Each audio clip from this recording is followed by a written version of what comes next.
It looks so apocalyptic to just have a skeleton dangling by a noose made of chains.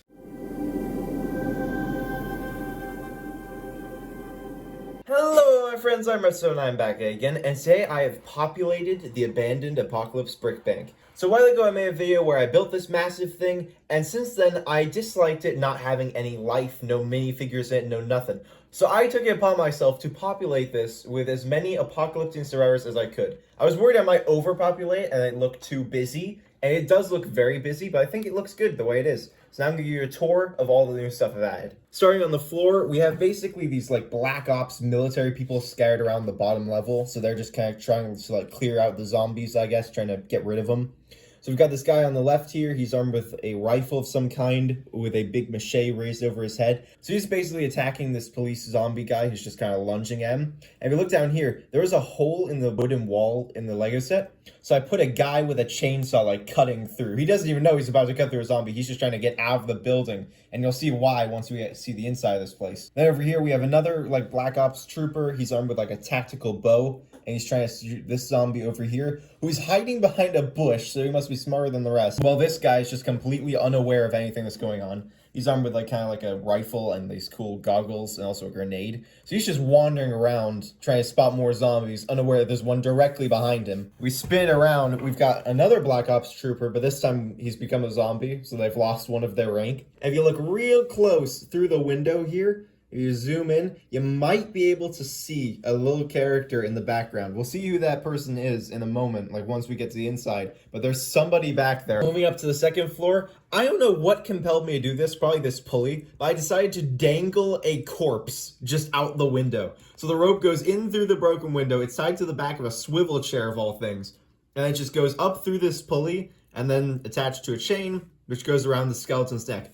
I don't know what this guy was hanging for. I don't know why he's here. I just thought I should dangle somebody from this pulley because having a pulley without a rope just looked weird. And after adding it, I was like, yeah, that's great because it just looks so... It looks so apocalyptic to just have a skeleton dangling by a noose made of chains. Hey guys, if you enjoyed the video, please like and subscribe. It helps me out a ton. Now, on with the show. We spin around to the other side. We've got a lot more action over this balcony area. I do have a complaint about this balcony that I said in the first video, which is there's no way to actually access this balcony from the indoors. So how these people got here, I don't know. But I just thought I'd put some people here. Down here, there's a big hole where this angel statue fell out the door. And we've got a minifigure right here with like Ash from the Evil Dead chainsaw hand and then like a high-tech almost grenade launcher or something. And this minifigure, you might recognize him. I'll give you a hint. He is one of the YouTuber minifigures I made a while ago. You still recognize him? Scroll through those shorts and you might figure it out. For whatever reason, this minifigure looks like he belongs in the apocalypse, especially crouched up here, just looking down, trying to find a way down from this ledge without getting attacked by a zombie.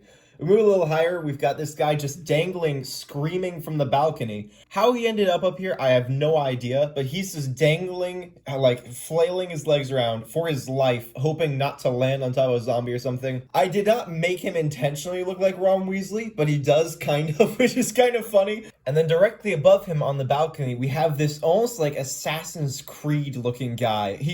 Again, I did not mean to make these characters look the way they do. I just built them and thought they looked cool. But here he is. So we've got this Assassin's Creed looking dude who's looks like he's about to jump off the balcony with these two, like one Egyptian hook blade and another like big curved sword. I have no clue what his intention is or what he's doing, but he's just jumping off this balcony or about to for whatever reason. I just thought that dynamic pose looked really cool, even though it's completely nonsensical that he's jumping from the second story of a building to the floor where there's a bunch of zombies. It's kind of stupid when you really think about it. Moving up to the roof, which is decidedly the most populated area. A zombie police officer over here. And then we have, I guess, a delinquent. I don't know. He's just wearing a sweater and a hood. I'm not quite sure what you call him. He's got on some green goggles from the Doc Ock figure. He's armed with this machine gun type thing. And he's got this fireman's axe just dangling by him. I don't know. He seems like the kind of like just random punk who just wants to kill zombies for the fun of it. Like life's a video game or something like that. So he's charging at the zombie trying to shoot him. Then we have the grifter who's either drunk or just injured or something.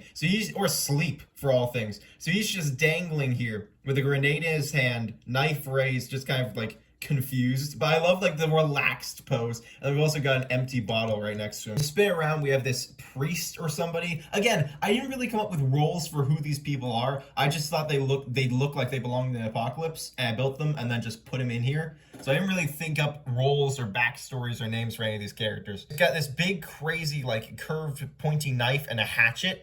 And he's basically ending the life of zombie Captain America, like in the most formal ceremony possible. He's just holding him down with a knife and he's about to like cut his head off with a hatchet or something. We have another YouTuber minifigure, which you might recognize from a previous video. He's supposed to be Wilbur Soot from the Dream SMP. This minifigure looks like he was made for the apocalypse, like the burn marks. So because he's completely insane, he's just standing on top of this piano winch with 2 sticks of dynamite. I don't know what he's trying to do. I have no clue, but he just looks so cool standing up here. We spin it around. We have a very lively scene back here. We've got 2 random guys, one like almost desperado type guy drinking. He's got a gun like strapped to his side. This ball looks like it's gonna fall off. We've got like a stockade of bottles because I don't know why, that just feels like something someone would stock up on in the apocalypse. Just a bunch of alcohol. This guy's like, he sees the zombie, so he swings his ball upward and it broke on the wall, so it's just like smashed. He also has like a flamethrower or some type of gun at his side. I also love like just a variety of characters I put in here. So we've got like this cowboy, and then we just got like an office worker or somebody. The zombie bodybuilders are climbing up the chimney, and the Red Hood is just behind him, right about to shoot him. The zombie just pops up and then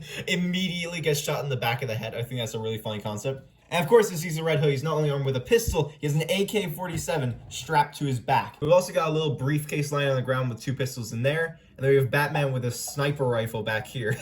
And another empty ball lying down there. And the last guy on the roof is this guy. I don't know who he's supposed to be. Maybe he's like sticking with the DC. He's like what Dick Grayson became after the apocalypse. I don't know. But he's armed with a bow and a shuriken. And he's basically like the leader. He's trying to boss everybody around. Stop messing around. We need to get somewhere or get resources to somebody. He's like trying to bring some order to this complete mesh of chaos. If we rip the roof off, it's gonna be kind of difficult thanks to the skeleton man. Yep. I have filled the 2nd floor with the Ghostbusters. I got these minifigures from Marstoy a while ago, and I thought it would be funny to have them like exploring this rickety building, like just as this absolutely destroyed. And I thought that makes sense because it seems like a place where there would be a ghost. And it's just a little Easter egg because from the outside you can barely see him. You can see Peter Venkman through the stairwell, and you can see maybe some of the other characters through the windows, but not very well. So you got Peter Venkman running up the stairs like, oh, I'm out of here.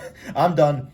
We've got Zed and Egon. Egon's like calling Ray for backup. Ray's standing in this like office over here, and there's a chair with the rope is tied to, the standing the skeleton. We've got a zombie right here, which Winston is trying to shoot. But it's just like, these guys are prepared to fight ghosts, not zombies, so they're all quite afraid, and they have no clue what to do. But I just thought it was funny to fill the 2nd floor with a little Easter egg, a little Ghostbusters scene. I thought that was kind of funny. And then on the 1st floor, we have another crazy diorama type thing. So I got a bunch of minifigures from Marstoy of Chainsaw Man minifigures. And again, a wrecked building just seemed like a place to put them. It seemed like a great location. And they're kind of visible from the outside, but just barely, like looking through the cracks and holes. So I thought it was perfect. We've got Chainsaw Man himself jumping off the stairway, trying to attack Katana Man. We have the Gun Devil over here pointing his gun at Power, who's also lunging for the Chainsaw Devil. So this is a big, like, Chainsaw Man fight scene going on over here. The guy who's chainsawing through the wood is down here. So basically, like, the little scene here is that the chandelier fell somehow and is crushing his leg. So he's just trying to, like, chainsaw his way out, get out of the building so he can get his legs out from under it. We've got this lady with a crossbow who's also trying to shoot Chainsaw Man. I don't know if these two even know what's going on here with all these random people with weapons sticking out of them, but they just don't want to die. So they're just like, oh, there's another random thing in the apocalypse. And last but not least, the little Easter egg I have in the laundry shop is I put a minifigure of Logan or Wolverine. He's just wearing jeans, a sweatshirt, and he's got dog tags. So he's just standing on top of a washing machine or a window or something, just hunched in there. You can kind of see him from the front of the shop if you look really closely with the roof on, but it's dark, so it's kind of hard to see. So again, just another little Easter egg, and that's the whole building. I hope you guys enjoyed this video, and I'll catch you next time. Sayonara. Sayonara.